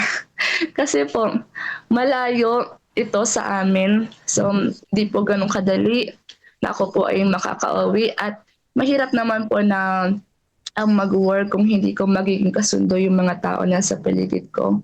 At salamat sa Diyos dahil hindi lang po talaga mababait ng mga co-teachers at kapatiran yung binigay niya sa akin, kundi binigyan niya po ako ng family dito sa Kabiyaw. Ayan, ako po ay 3 taon na po na nagtuturo sa ating paaralan dito po sa Kabiyaw. At alam naman po natin, lalo na kapag contractual pa lang, hindi po ganun kalaki ang sahod. Pero thanks God kasi yung pagtuturo ko po dito sa ating paaralan, ito po yung naging way para po yung 2 kong kapatid ay makapag-aral po sa ating paaralan. Nung una, hindi ko po talaga naisip na sila po ay dalhin at pag-aralan sa ating paaralan kasi hindi po kakayanin. Pero sabi ng Panginoon, gumamit po siya ng mga tao. Sabi niya, kaya mo yan. Nandito ako, tutulungan kita. Ayan. Kaya po yung isa nasa Klaa, yung isa nandito po sa ating paaralan. So mga kapatid, simula po na ako'y naging teacher sa ating paaralan, masasabi ko po na talagang maraming nagbago sa akin. Dahil nga po ako ay isang converted Adventist lang at ako po ay hindi nag-aral sa ating paaralan. So ako po ay isang kabataan talaga mula sa labas. Ayan, na marami po akong mga nakagawian na akala ko okay lang. Ayan, pero nung ako po ay nagturo dito, unti-unti ko pong natutunan na yung mga bagay po pala na ginagawa ko na akala ko ay tama, ay hindi po pala kalooban ng ating Panginoon. So ano po ba yun? Kagaya po ng mga kabataan sa labas, ayan, lumalabas lang ako na parang mga maiksing short, mga sexy ganyan. And dahil po isang kabataan, tayo po ay lagi po ako nakatambay sa TikTok, ayan, transition, sayaw-sayaw, nakatambay sa Facebook, ayan. So lahat po yun nabago sa akin, hindi dahil teacher ako mga kapatid, kundi sabi po ng Panginoon, tinuruan po ako ng Panginoon na hindi ito yung tamang ginagawa, hindi ito yung kalooban ko. At mga kapatid, yung pagiging guro ko sa kanyang paaralan o sa ating paaralan, alam ko na ito po ay isang ministry. Nagbabahagi po tayo ng salita ng ating Panginoon sa mga bata.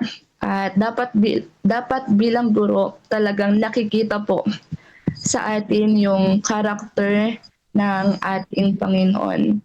At araw-araw ko po talagang pinagpapasalamat sa Diyos sapagkat alam niyo po yun, marami siyang mga tao na ginagamit para i-remind ako sa mga bagay na akala ko okay lang, akala ko tama, pero hindi na po pala. Kaya sa lahat po nito mga kapatid, sa experience ko po na ito, kung bakit ako po ay naging guro sa ating paaralan, masasabi ko lang na salamat po talaga sa ating Panginoon. Salamat kasi una, mula sa pinasa niya po ako sa board exam. Salamat sa Panginoon sapagkat nakapagturo po ako sa kanyang paaralan. Ako po ay nakapag-ministry yan. Nakakapag-share po ng kanyang mga salita sa mga bata na amin tinuturuan. At hindi lang po yun, nailapit ko pa po ang aking dalawang kapatid. Parang napunta ko po sila sa paaralan ng ating Panginoon. At higit sa lahat, parang nabago ako ng Panginoon. Iniwan ko po yung mga bagay na ginagawa ko noon, mga bagay na nakalakihan ko lang. At ang lahat po ng ito never na sumagi sa isipan ko na mangyayari sa buhay ko. At naalala ko po yung sabi po sa Jeremiah 29 verse 11, "For I know the plans I have for you, declares the Lord, plans to prosper you and not to harm you, plans to give you hope and future." At tunay po ito sa buhay ko. Mahirap po. Ayan, mahirap po talaga. Pero kinakaya sa tulong ng Panginoon. Sinusubok pero hindi susuko dahil alam ko may plano ang Diyos para sa akin. So yun lamang po ng aking testimony this morning, and happy God first morning po muli. Maraming salamat, Madam Ara, sa iyong Thanksgiving. Bigay po natin panahon kay Pastor Taiter.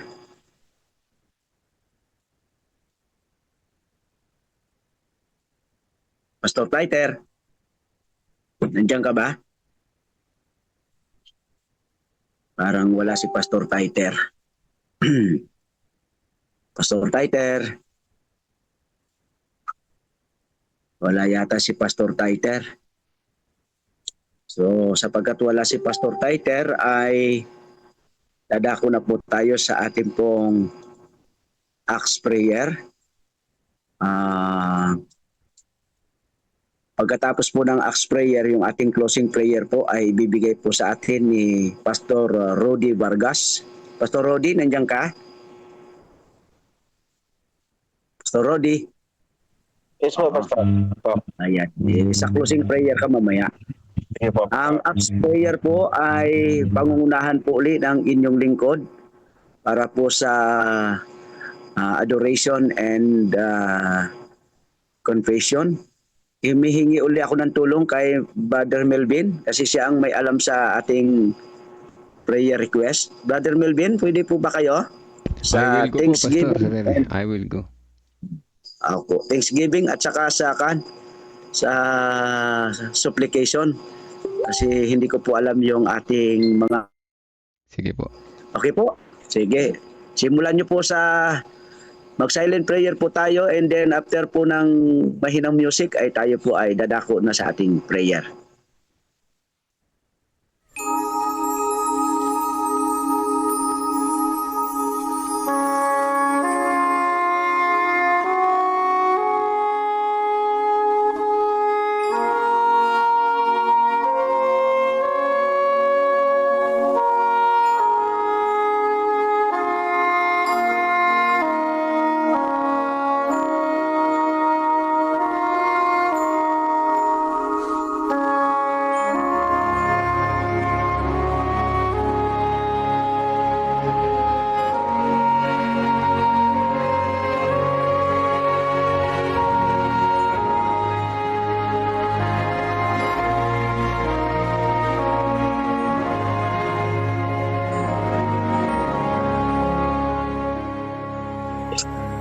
Ama naming banal na makapangyarihan ka po sa lahat, muli dakilang Diyos ay amin pong ibinabalik sa inyo ang lahat ng papuri at parangal sa inyo pong dakilang pangalan.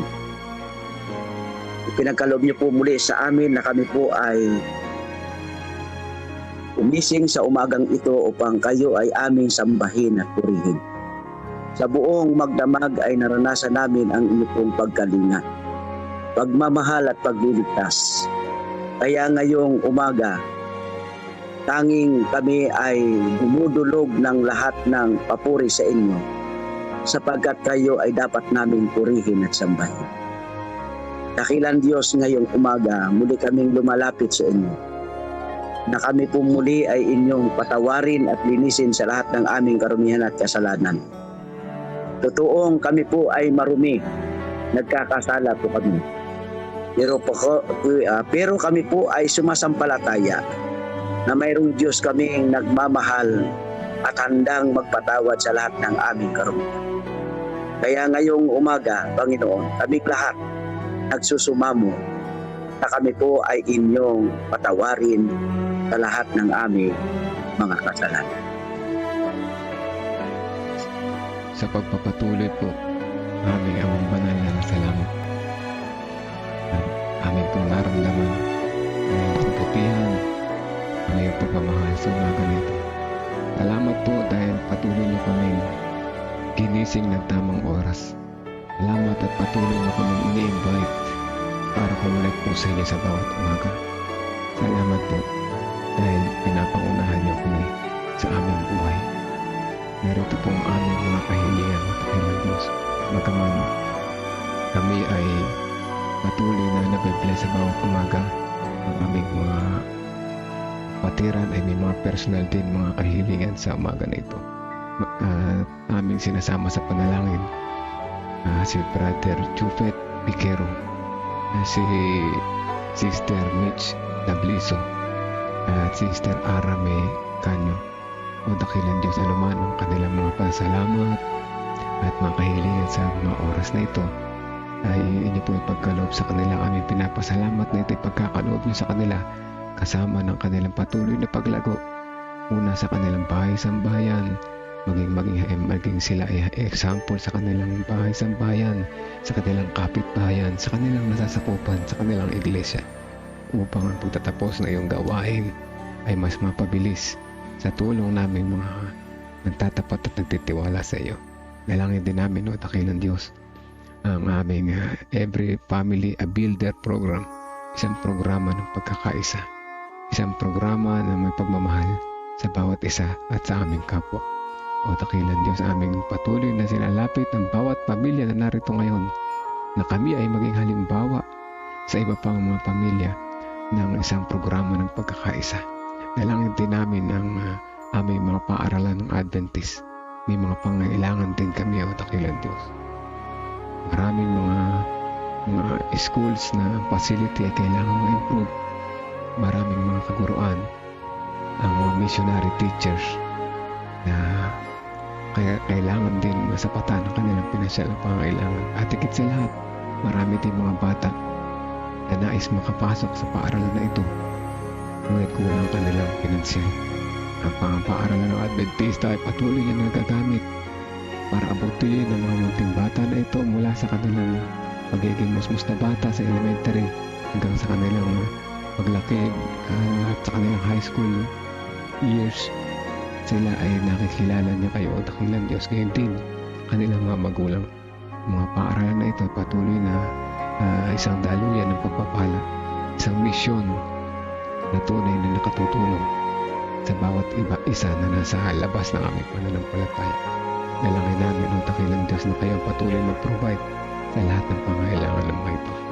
And din ang church building project ng San Ildefonso, Bulacan. Amin din patuloy na pinapasalamat at ito ay patuloy na tumatayo at patuloy na matatapos ayon sa iyong kalooban. Dalangin din namin, o dakilang Diyos, ang Voice of Youth sa De La Paz Church ngayong December. Patuloy na ang mga nangunguna rito ay gamitin para sa katatapos at ikalalago ng iyong gawain. Ngayon din ang mga evangelism at crusade sa iba pang mga lugar sa aming nasakupan sa barangay Lawang sa Dilasang Aurora, sa Upig, sa Bintog, sa Bagong Baryo, sa San Ildefonso, Bulacan. Ngayon din, dakilan Diyos sa iba pang mga gawain na pangangaral sa iba't ibang lugar na hindi nakasama sa aming listahan. Patuloy na ang bawat isa ay iyong pagkalooban ng malusog na pangatawan at maging halimbawa para sa iba pang mga kapatiran na makijoin sa mga gawain sa ano pa mga kapamaraan o dakilan Diyos. Maging ito man ay pinansyal, maging ito man ay physical na pag-join at maging isang ito man ay sa anong mga talento na aming nakakayanan. Tulungan din namin ang dakilan doon sa mga kapatiran na patuloy na naghihintay ng kanilang munting anghel. Sina kapatid na Ace and Divina Lakaba. Dakilan Diyos, alam namin na kayo ay hindi madamot.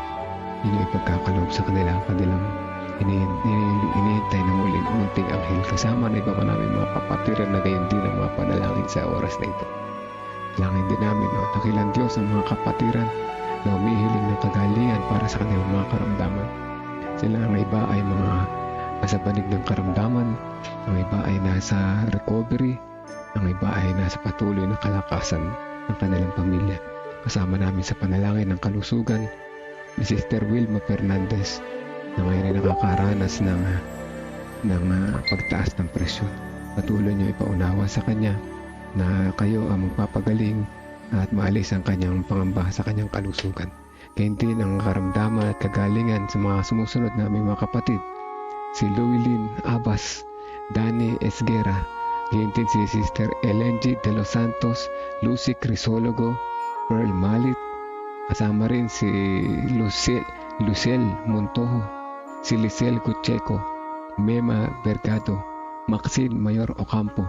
Kasama rin namin sa panalangin ng kalusugan nina Evelo Hurtado, Michelle Oli Talastas, si Jetro Quillo, Sweet Galang, Alrea Pia Navarro, Ramon Rojas, Wilma Bacani, Rolando Simapranca, ngayon din sina Christine Diputo, Susana Garcia, Neil Ferrer at si Eleonora Correa.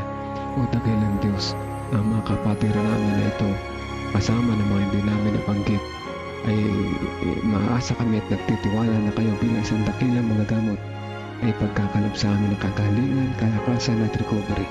Dahil kayo ang aming tunay na pananampalatayanan at sa aming pananampalataya kami ay gagaling. Kasama din namin sa panalangin ng iba pang mga kapatiran na narito ngayon sa Zoom Live, sa Facebook Live, sa YouTube Live. Kasama namin mga nananalangin, mga prayer warriors. May mga kanya-kanya rin po kami mga kahilingan na kayo po nakakabasa ng laman ng aming puso at isipan. Patuloy niyo pong pagpalain ang aming mga sambahayan.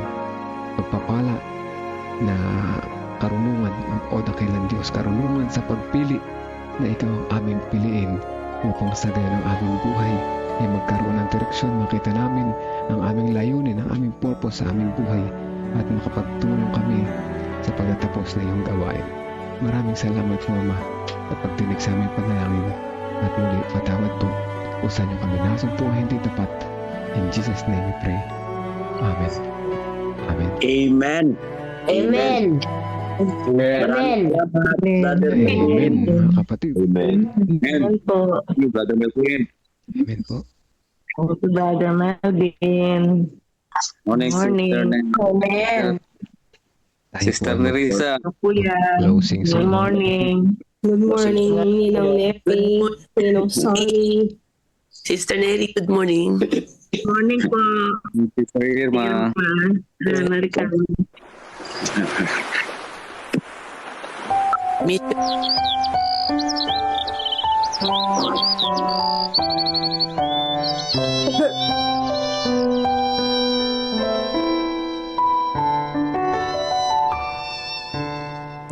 Kapag kay Kristo'y tayo'y magtatapat sa lahat ng bagay, magiging sapat. Sa bawat oras namang patnubay,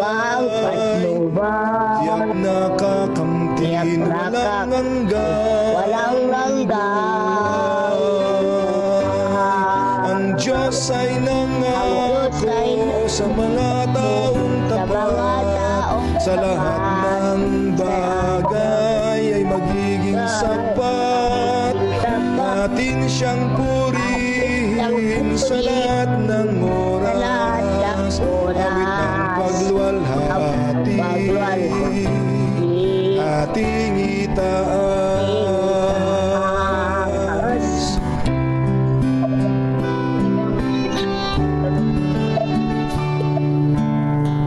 Si Kristo ang ating gawing Panginoon, puso't isip sa Kanya ituon.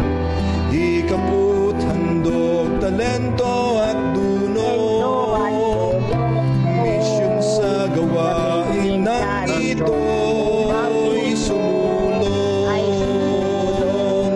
Ang Diyos ay nangako sa mga taong tapat, sa lahat ng bagay ay magiging sapat. Atin siyang purihin sa lahat ng oras, awit ng pagluwalhati, ating itaas. Pagagaanin ating napasan, sa mga suliranin Kanyang tutulungan. Magtiwala tayo't Siyang tawagan, tunay na ligaya ay makakamtan. Ang Diyos ay nangako sa mga taong tapat, sa lahat ng bagay ay magiging sapat. Atin siyang purihin sa lahat ng oras, awit ng pagluwalhati, ating itaas. Purit walhati sa Kanya itaas.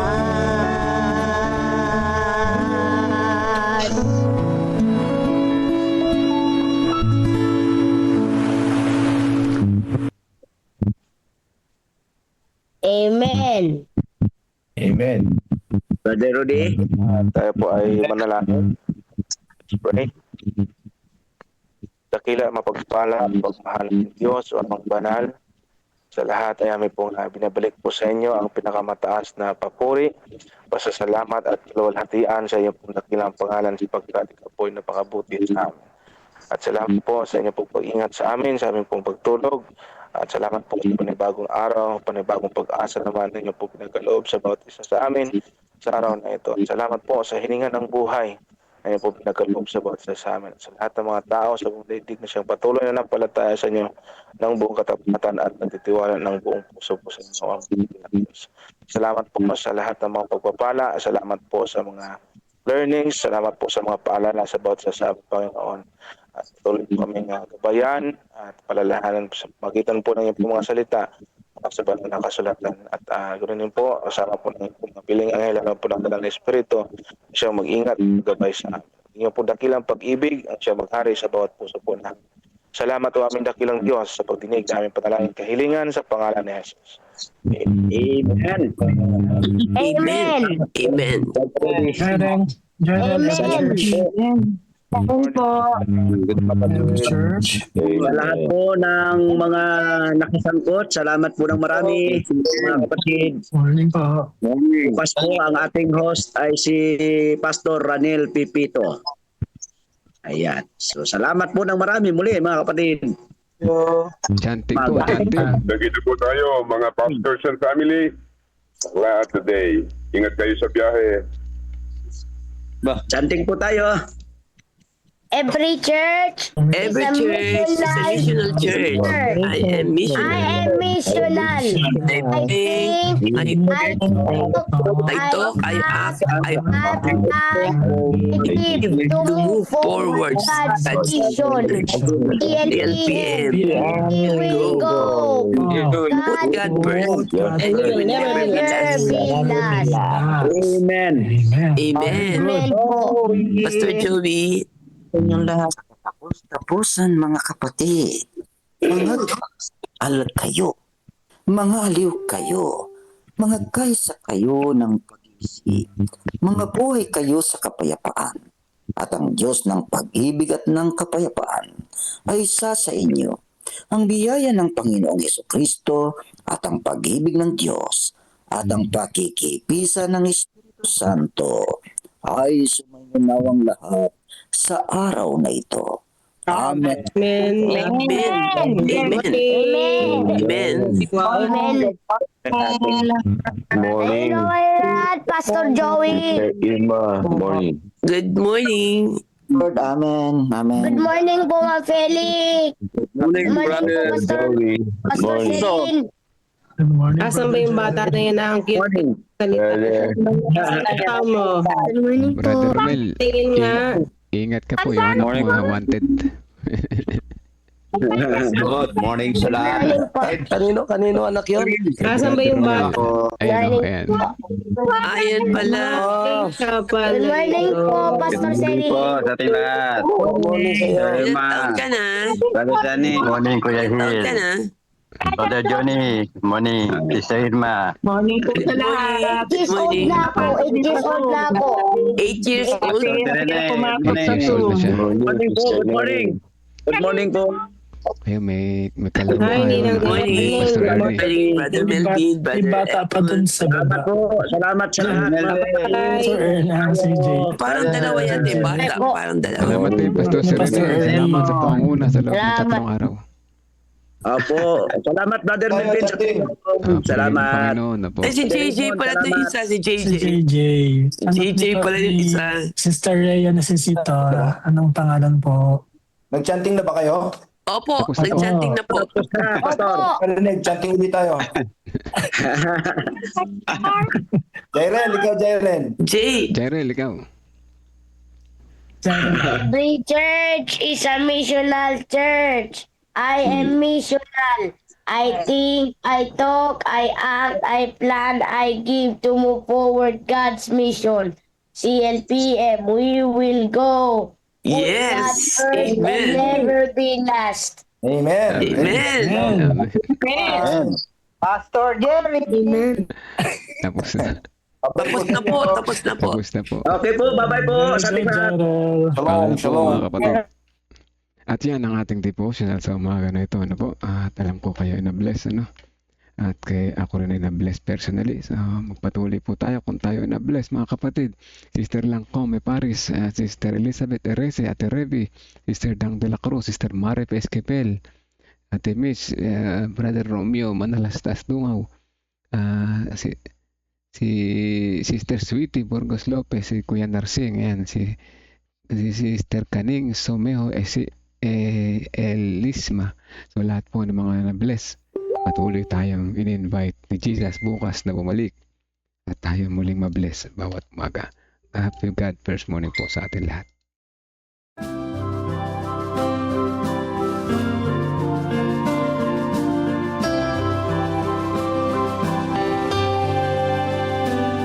I hear the voice of Jesus calling. My answer is I will go. I see the need of people crying. My answer is I will go. I go to share the message of love. I go to share the blessed hope. But if I get discouraged, I call to Jesus' help.